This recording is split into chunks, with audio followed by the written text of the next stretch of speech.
Hello and welcome to Friday's Aussie Results Update. Jarmila Groth has won through to the quarterfinals of the Istanbul Cup overnight. Groth beat Russian Anna Lapichenkova in straight sets to join fellow Aussie Anastasia Rodionova in the last 8. Also on the winners list, Jelena Dokic, who beat Frenchwoman Laura Thorpe to move into the quarters at a $75,000 ITF event. Jess Moore was bundled out by a qualifier at a $25,000 ITF event in Germany, while Tammy Patterson was the sole Aussie to advance in Chiswick, Great Britain. Greg Jones has advanced to the quarterfinals of the Granby Challenger in Canada. Jones beat Slovakian Ivo Klek in 3 sets, joining fellow Aussie Bryden Klein in the final 8. Adam Feeney had his winning run ended by top seed Tobias Kamke.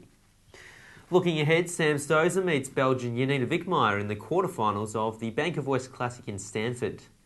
If successful, it will be the second year running that Stosur has made the semis at the hard-court WTA tournament. Jarmila Groth faces defending champion Vera Dushavina in Istanbul. Anastasia Rodionova plays Elena Vesnina in her quarterfinal.